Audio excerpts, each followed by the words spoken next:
Bonjour, je suis Catherine Barlois, coach en bilan de compétences pour Blue Midlife. Après des années comme chef de projet dans la recherche clinique, je suis devenue coach et je vous accompagne pour trouver votre voie professionnelle dès maintenant.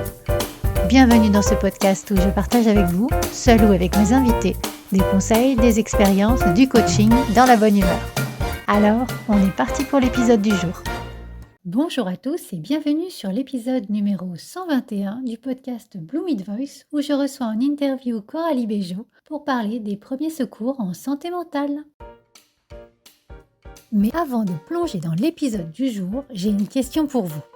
Est-ce que vous vous sentez encore à votre place dans votre travail ? Si la réponse est pas vraiment, ou si vous avez cette impression de tourner en rond sans trop savoir ce que vous pourriez faire d'autre, si vous rêvez secrètement de tout envoyer balader pour vous sentir alignée, utile et heureuse d'aller bosser le matin, alors j'ai quelque chose pour vous. Je propose des bilans de compétences pas comme les autres et du coaching pro avec structure, profondeur, mais surtout dans la bonne humeur. Résultat, vous vous connaissez mieux, vous reprenez confiance en vous, vous retrouvez du sens et vous construisez un projet pro qui vous ressemble vraiment. Et si vous ne savez pas par où commencer, le plus simple, c'est d'en parler ensemble. Vous trouverez toutes les informations et un lien pour me contacter dans la description de ce podcast. Et maintenant, place à l'épisode du jour. Je vous souhaite une belle écoute. Et si on formait davantage de citoyens à tendre la main, à repérer les signaux faibles et à agir avec bienveillance quand une personne traverse une difficulté psychique. Dans cet épisode, je reçois Coralie Béjot, qui est formatrice en premier secours en santé mentale, les PSSM. Elle nous explique pourquoi cette formation, encore trop méconnue, est essentielle pour construire une société plus humaine et solidaire. Alors, j'ai connu Coralie car je cherchais à me former au premier secours en santé mentale. Et c'est elle qui m'a formée début juin 2025. Alors, pourquoi me former ? D'une part, pour mieux accompagner mes clients, aussi bien que mes proches, connaître les bons réflexes et également être une personne ressource. Nous allons voir dans cet épisode des points importants des PSSM, notamment à qui s'adresse cette formation, comment elle se déroule concrètement et surtout en quoi elle peut littéralement changer des vies, y compris la vôtre. Coralie partage son parcours ainsi que des témoignages de participants et nous donne envie, à notre tour, de faire partie de la chaîne. Alors, spoiler alerte, on ressort de cet échange avec plus d'espoir et une vraie envie de s'impliquer. Alors installez-vous confortablement et je vous souhaite une belle écoute. Et on est parti. Bonjour Coralie. Bonjour Catherine. Coralie, merci de me rejoindre sur ce podcast pour un épisode spécial sur les premiers secours en santé mentale. Voilà, les PSSM. Donc Coralie, avant qu'on plonge dans le sujet, est-ce que tu peux te présenter et présenter ton activité, s'il te plaît? Oui, bien sûr. Merci déjà de l'invitation. Je suis ravie Avec d'être plaisir. là aujourd'hui. Donc, je m'appelle Coralie Béjot. Je suis formatrice de secouriste en santé mentale depuis 1 an et demi maintenant. Et j'exerce à Neufchâteau, dans les Vosges, mais je me déplace voilà, dans toute la région Grand Est à peu près. Très bien. Et donc, est-ce que tu peux nous en dire plus sur la formation PSSM, s'il te plaît? Et oui, alors cette formation de secouriste en santé mentale, premier secours en santé mentale, c'est une formation qui nous vient d'Australie. Ça fait plus de 25 ans maintenant qu'elle a fait ses preuves là-bas. Et elle nous est venue en France en même temps que la période du Covid. Donc là, elle commence vraiment à se démocratiser. Pour faire simple, c'est un petit peu comme le PSC1, les premiers secours en santé physique, qui a été transposé cette fois au secours en santé mentale. Voilà. On va vraiment chercher à savoir comment agir, quoi dire, quoi faire, comment détecter justement les premiers signes au niveau de la santé mentale. D'accord. Et qu'est-ce qui t'a donné envie, toi, de devenir formatrice en premier secours en santé mentale? Alors, dans notre activité, je suis également sophrologue. Et quand je recevais en fait en cabinet des personnes, eh bien, j'avais des petites choses. Je voyais bien, il me manquait des outils. Et donc, je me suis orientée vers la formation. Je suis devenue déjà secouriste dans un premier temps. Et quand j'ai fait cette formation, mais je me suis dit, mais c'est génial en fait. Il y a tellement de connaissances dans cette formation. Il faut le répandre au plus grand nombre parce que c'est vraiment utile. C'est une utilité incroyable. Donc, je me suis je me suis vraiment intéressée à cette formation et là je me suis dit que il fallait que je partage ça au plus grand nombre, euh, au- au maximum de personnes possible pour pouvoir justement que ces personnes puissent à nouveau aider d'autres personnes en fait, que ce soit une chaîne, un maillon. Voilà. Oui, oui. J'entends le côté cercle vertueux par rapport à ça et l'essaimage au fur et à mesure dans la société. Et pour toi, en quoi c'est vraiment important qu'il y ait de plus en plus de personnes qui soient formées? Euh, Cette formation, elle est très importante parce que elle permet d'apporter déjà des connaissances. Elle a une visée éducative dans un premier temps.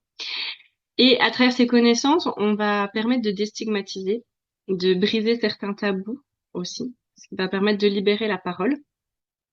Et il faut savoir aussi qu'on est tous concernés, en fait, finalement, par cette formation, parce qu'on a tous une santé mentale. On a tous une santé physique, mais on a tous une santé mentale. On est tous concernés, de près ou de loin, que ce soit pour nous personnellement, mais aussi pour toutes les personnes qui nous entourent.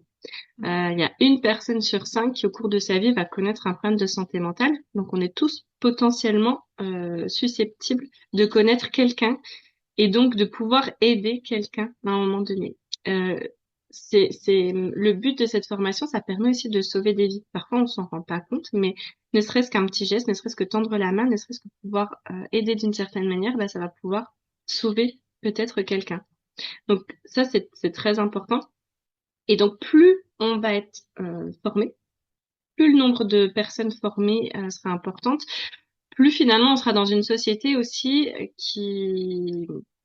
on va découdre les stigmates, donc ça va permettre aux personnes peut-être, parfois c'est un frein, le fait d'être stigmatisé, d'être considéré comme fou, folle, voilà, c'est la folie quand on parle de santé mentale. Donc là, on va vraiment, plus on va éduquer les personnes plus on va se rendre compte que non, c'est pas du tout le cas. Et donc, plus la parole va se libérer, plus les personnes vont pouvoir aller facilement, plus facilement en tout cas, demander de l'aide et s'orienter vers les bonnes personnes aussi, parce que ça, c'est ce qu'on voit aussi au sein de la formation. C'est où aller chercher de l'aide, parce que finalement, c'est bien dans un premier temps de pouvoir parler quand ça ne va pas, mais après, où est-ce qu'on réoriente les personnes, où est-ce qu'elles doivent s'adresser, à qui est-ce qu'elles doivent s'adresser. Donc ça, c'est important. Et le but, alors on va pas vivre dans une société de bisounours, on est bien d'accord, mais c'est d'essayer de aussi de rendre la société un peu plus bienveillante les uns envers les autres, puisqu'on on est tous potentiellement concernés à un moment donné. Et que les personnes se sentent moins isolées, qu'il y ait moins cette souffrance et cette solitude, parce que bien souvent, quand les personnes ont des problèmes de santé mentale, il y a un isolement de peur d'être stigmatisé, et puis il y a une réelle souffrance en fait derrière, de par le trouble psychique par exemple, mais également de par le fait de se sentir jugé par les autres. Donc il y a cette double peine finalement pour ces personnes-là. Donc si on peut déjà en réduire une pour pouvoir les aider, les accompagner, c'est mieux. Il faut savoir que cette formation, comme je disais tout à l'heure, elle nous vient d'Australie et il y a déjà 17 pays qui se sont saisis de la question. Nous, en France, donc, c'est arrivé plus tardivement. Et il y a déjà 10 millions de personnes qui sont secouristes dans le monde. Nous, en France, on en est un petit peu loin. On en est à 225 000. Là, quand j'ai regardé les chiffres au 1er août, on est à 225 000. L'objectif, c'est que d'ici 2030, on soit à peu près 700 000 en France. Voilà. Donc, on continue, on se mobilise tous. Et puis, on essaie de faire en sorte qu'il y ait un maximum de personnes possibles qui puissent être formées et que ces personnes-là, justement, relaient aussi l'information et, euh, et arrivent à expliquer l'intérêt et les enjeux qui sont derrière cette formation. Oui, oui. En fait, j'entends des deux côtés. Pour la personne qui va être formée et qui va peut-être accompagner d'une autre manière, accueillir, bienveillance, tu disais. Et Mm. puis pour la personne concernée, j'entends aussi la prise de conscience et l'espoir. Tout à fait. Exactement. L'espoir. L'espoir d'un rétablissement. Parce que en fait, sur les une personne sur cinq, la grande majorité va pouvoir justement se rétablir. Et pour pouvoir se rétablir, bah, parfois, le premier pas, c'est déjà d'arriver à en discuter. Parfois, ça nécessite pas toujours d'aller voir un professionnel. Parfois, ça l'est, c'est nécessaire. Euh, on peut avoir aussi des stigmates que les médicaments en fait peuvent être nécessaires, mais ce n'est pas toujours le cas. Parfois, il y a besoin simplement d'aller pouvoir en discuter, de tendre la main. Et effectivement, plus il va y avoir de personnes concernées, plus on va pouvoir expliquer aux gens que elles vont pouvoir se rétablir aussi plus rapidement, plus elles vont pouvoir demander de l'aide tôt. Oui. Oui, Mm. oui, oui, c'est vraiment cette prise de conscience, on va dire, le plus tôt possible, de façon à éviter ben, l'isolement, comme tu disais, l'enfermement. Ouais, c'est Et, ça. et par rapport à la formation, par rapport on va dire, l'évangélisation en France,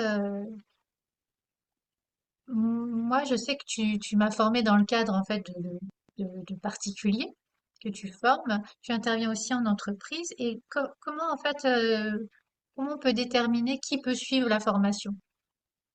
Alors en fait, cette formation, l'avantage de cette formation, c'est qu'elle s'adresse à nous en tant qu'êtres humains. Donc, qu'on soit dans le cadre personnel ou dans le cadre professionnel, la formation, elle sera identique. On peut transposer puisqu'on s'adresse vraiment à notre partie. On est des êtres humains, donc on s'adresse vraiment à notre humanité, j'ai envie de dire. Et elle est identique sur tout le territoire, qu'on soit formé à Lille, à Bordeaux, à Marseille. Peu importe le formateur, c'est ça qui fait aussi la qualité de la formation, c'est que les informations qui seront données seront identiques, peu importe là où l'on est formé. Et donc, tout le monde, à partir du moment où on a 18 ans, c'est le seul prérequis pour cette formation, c'est d'être majeur et puis de se sentir relativement bien quand même, j'ai envie de dire, au moment où on l'a fait, cette formation. Euh, Elle a une visée éducative, mais pas thérapeutique. On n'est pas là pour parler des problématiques personnelles, parce que les problématiques de chacun sont beaucoup trop précieuses, beaucoup trop importantes pour qu'on puisse justement les développer. C'est pas une séance collective, hein. Donc, et puis il peut y avoir des thématiques qui peuvent résonner en chacun d'entre nous et qui peuvent être difficiles aussi. Ça peut chambouler quand même cette formation. Donc, se sentir relativement bien au moment où on veut la faire. Voilà. Toutefois, si jamais il y a un moment donné où on se sent un petit peu moins bien, ben justement, les autres personnes seront là aussi pour venir nous aider, puisque c'est le but de cette formation. Mais cette formation, elle est vraiment accessible à tous, à partir du moment où on est majeur. N'importe qui peut venir se former, dès l'instant on est citoyen du monde, et ben on peut venir effectuer cette formation. Et je me souviens, rien que d'un point de vue pratique, par rapport à la formation, donc c'est sur 2 jours, Oui, c'est 2 fois 7 heures. oui, Et je me souviens que c'est assez dense par rapport au sujet abordé, par rapport à toutes les solutions aussi pour chaque situation. Donc, c'est vrai que quand tu poses le cadre, tu dis qu'on est là dans un esprit de bienveillance, mais qu'on n'aura pas le temps de s'attarder à oui. chaque situation particulière. Mais au moins, c'est défini au départ et ça permet après aux personnes puisque tu ouvres des pistes, si la personne se reconnaît, elle sait qu'elle a ces pistes-là et qu'elle pourra les exploiter déjà pour elle-même ou pour ses proches ou pour plus de personnes qu'elle, si elle côtoie des personnes qui sont concernées. Donc ça donne aussi de l'espoir pour les personnes qui sont formées. Oui, tout à fait. Les personnes qui sont formées sont aussi potentiellement des personnes qui ont ou ont eu des problématiques de santé mentale, qui ont rencontré des difficultés à un moment donné, et puis qui peuvent se dire, ah ben oui, c'est vrai que là, je me suis reconnue et j'ai telle ou telle piste, dans ma petite boîte à outils, ben, je la complète effectivement parce que j'ai pas mal de données. Et dans chacune de ces formations, donc c'est vrai que, comme tu l'as dit, c'est très dense, on voit énormément de sujets et d'informations pendant ces 14 heures de formation. Et on peut après prendre le temps tranquillement de relire en fait les informations grâce au manuel, pouvoir justement prendre le temps de digérer et puis de bien ancrer nos connaissances aussi et à l'intérieur de pouvoir y voir toutes les ressources également qui sont disponibles. Il y a d'autres pistes qui sont possibles. Donc ça, c'est vraiment une richesse en fait de cette formation. Mm. Oui, oui. Et par rapport aux personnes que tu as déjà formées, est-ce que tu as eu certains retours sur leur vie d'après? Oui. Ça m'est déjà arrivé. J'ai plusieurs stagiaires qui, après la formation, très peu de temps après la formation, ont repris contact avec moi et m'ont dit, Ah, Coralie, je pensais pas que j'allais en avoir besoin tout de suite. Mais en fait, la mise en pratique, elle s'est fait assez rapidement puisque la personne, en l'occurrence, elle était DRH au sein d'une entreprise. C'était dans le cadre professionnel. Et elle a repris contact avec moi. Elle me dit, bah écoute, voilà, j'ai repéré qu'il y avait une de mes collaboratrices qui allait moins bien. J'ai agi de telle et telle manière. Elle a mis en place en fait le plan d'action qu'on voit ensemble en formation. Et elle me dit, je pense que si je n'avais pas fait cette formation, je serais peut-être passée à côté. Et là, elle a pris conscience de toute l'importance en fait de la formation parce qu'elle a vraiment suivi en plus. Et c'était super. J'ai vraiment félicité parce que je lui ai dit que c'était génial la manière dont elle avait agi. Et elle a permis à cette personne d'aller mieux, en tout cas de pouvoir justement faire un pas vers le rétablissement puisque cette personne ensuite a pris contact justement sur les conseils de la DRH auprès d'un professionnel, parce elle était vraiment dans une période de détresse et de grande souffrance. Et cette souffrance, elle a vraiment pu être détectée grâce à la formation. Et euh, la, la stagiaire en question m'a dit que ça l'avait vraiment aidé pour aborder en fait le sujet.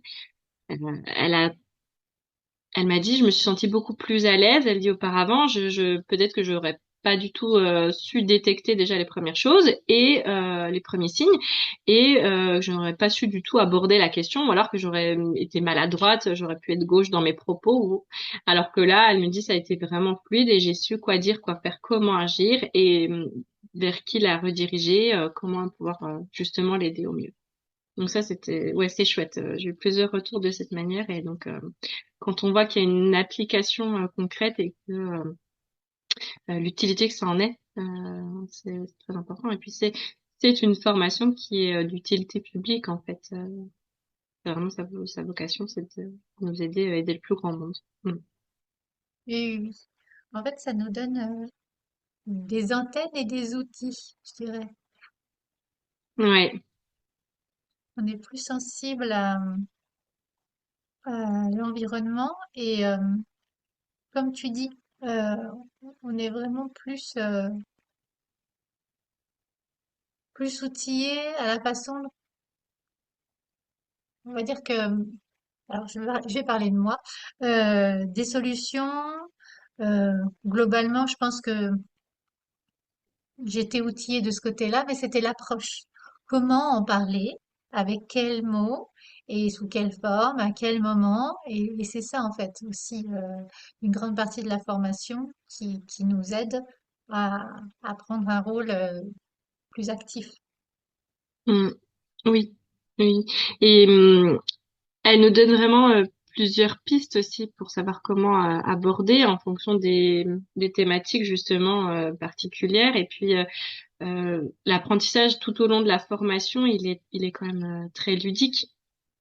Que ce soit avec les vidéos, les jeux de rôle, les petits jeux aussi qu'on peut mettre en place tout du long de la formation, c'est vrai que ça va te permettre parce qu'on peut se dire 14 heures et puis sur des thématiques qui sont très lourdes. Et puis non, finalement, ces outils, ils se glissent par-ci, par-là. On éveille effectivement, on prend conscience des petites choses, comme tu dis, avec effectivement, ça nous met des antennes. Et finalement, c'est quand même quelque chose qui se fait de manière relativement fluide. On essaie de faire ça en plus dans la bienveillance et la bonne humeur dans la mesure du possible, donc que ce soit plus agréable en tout cas pour tout le monde. Ouais. Oui, oui. Et toi, qui anime les sessions, qu'est-ce qui te touche le plus? Au sein des sessions, dans les formations, eh ben, en fait, c'est souvent on est des groupes entre 8 et 16 personnes. Donc quand on est des groupes de ce nombre-là, quand on peut être des petits groupes, il y a une alchimie en fait qui se crée. Déjà, je demande à tout le monde si tout le monde est OK qu'on se tutoie. Donc il y a une barrière qui se rompt Et puis, quand on pose le cadre, effectivement, dès le départ, et que je leur explique qu'on est là pour être dans la bienveillance les uns les autres, que certes, ce n'est pas une thérapie, mais en fait, au fur et à mesure, on peut quand même partager, anonymement, bien évidemment, mais on peut partager des histoires de vie, des moments de vie. Il y a beaucoup de choses qui se créent, en fait. À ce moment-là, il y a un partage véritablement qui se fait entre les stagiaires, entre nous tous, parce que on vit un moment, j'ai l'impression qu'on est un petit peu comme dans une petite bulle, un petit cocon pendant ces 2 jours, où on partage des choses. C'est quand même des problématiques, des sujets qui sont très intenses, et on partage des histoires de vie ensemble. Et c'est très très enrichissant justement de pouvoir voir ces partages-là, toutes les émotions qui se créent. On peut passer du rire aux larmes, on peut passer de et c'est fort, en fait. C'est des moments qui sont forts et qui sont précieux humainement. Mm. Et oui. Et si quelqu'un nous écoute et hésite à se lancer par rapport à cette formation, qu'est-ce que tu aurais envie de lui dire? Que cette formation, ben, déjà, faut avoir véritablement l'envie d'aider les autres, et que si cette personne a envie d'aider les autres, d'en savoir plus, et puis peut-être de s'aider aussi elle-même, et ben de venir justement approfondir ses connaissances, que c'est une formation qui est profondément humaine, et que c'est apprendre à tendre la main, à se tendre la main à soi-même, tendre la main aussi aux autres, pour pouvoir rester davantage. Et comment est-ce qu'on fait pour se former? Alors, c'est une formation, on peut regarder directement sur le site PSSM France. Souvent, par exemple, moi, quand je mets en place des formations qui sont ouvertes à tout public, quand c'est pas dans le cadre d'entreprise, je les indique sur PSSM France, et donc je sais que mes confrères et consoeurs formateurs en font de même. Et donc, on peut retrouver toutes les sessions, en fait, sur le site PSSM France. Voilà, celles qui sont à proximité, on met la ville, on indique les conditions, les modalités pour l'inscription. Donc, cette formation, elle est dispensée uniquement par des formateurs qui sont accrédités PSSM France. Hmm, Mm. d'accord. Et après la formation, s'il y a une envie de continuer à s'impliquer, tu conseilles quoi? Alors après cette formation, c'est vrai que c'est 2 jours très intenses. Euh, il faut pas que ça s'arrête là. On est d'accord que voilà, c'est tendre la main. Mais si on veut encore aller plus loin, et ben pourquoi pas justement se renseigner auprès des associations qui sont ressources au sein de PSSM, celles qu'on indique notamment dans le manuel. Pourquoi pas justement aller consulter aussi des ressources. On peut continuer justement à enrichir nos connaissances grâce à Psycom. On peut aller sur Natlight, on peut aller sur l'UNAFAM, voilà, principalement. Et puis on peut continuer aussi sur PSSM France. Ils font des podcasts, il y a des petits livrets justement, des carnets en fait du secouriste, des ressources qui sont mises à disposition. Et donc une fois qu'on a fait aussi cette formation PSSM France, on a accès, on obtient donc un certificat de participation, et puis une attestation comme quoi on est secouriste en santé mentale, et on a accès sur la plateforme PSSM France à des ressources en fait qui sont mises en interne également. Donc on D'accord. peut toujours continuer à enrichir nos connaissances. On est toujours sur le chemin. C'est ça. On arrive doucement à la fin de cette interview. Est-ce que tu aurais une phrase ou une image ou un moment fort que tu aimes partager en fin de formation? Alors c'est plus peut-être une image, parce qu'on en voit pas mal aussi dans la formation PSSM. Ce serait vraiment de tendre la main en fait, tendre la main envers les autres, et se dire bah, que on n'est pas seul. Voilà. Pour reprendre la phrase d'une célèbre humoriste, vous n'êtes pas seul. Et effectivement, voilà. Pour ceux qui ont la référence. Et non, vous n'êtes pas seul. Mm. Bah, écoute, merci beaucoup Coralie. Si des gens souhaitent se former à tes côtés, te contacter, comment est-ce qu'ils peuvent faire, s'il te plaît? Eh ben, ils peuvent me contacter sur mon site internet, voilà, Coralie Bégeot. Et puis, sinon, ils peuvent me contacter par mail aussi, bejo.coralie@gmail.com ou alors par téléphone 06 27 28 33 36. N'hésite Super. pas. Oui. Très bien. Bah, écoute, voilà, ce sera dans la description du podcast. Et Entendu. voilà, merci beaucoup. Merci pour tous ces éclaircissements sur les premiers secours en santé mentale. Et puis, ben, écoute, je te souhaite une très belle continuation. Et encore merci pour la formation, voilà, que j'ai suivie à tes côtés. Merci beaucoup. Merci à toi justement de m'avoir donné la parole et puis de m'avoir permis de parler justement de ces premiers secours en santé mentale. Parce que ça, c'est déjà un pas en avant. Pouvoir parler de santé mentale, enlever les tabous, lever les tabous. Donc ça, c'est déjà quelque chose qui est très important. Tout le monde pourrait faire ça. C'est très chouette. Merci à toi et je te souhaite une très bonne continuation aussi. Merci, à bientôt. Au revoir, À Coralie. bientôt. Si cet épisode vous a plu, n'hésitez pas à le liker, à le partager, à mettre 5 étoiles sur votre plateforme d'écoute préférée. Et je vous souhaite une belle semaine.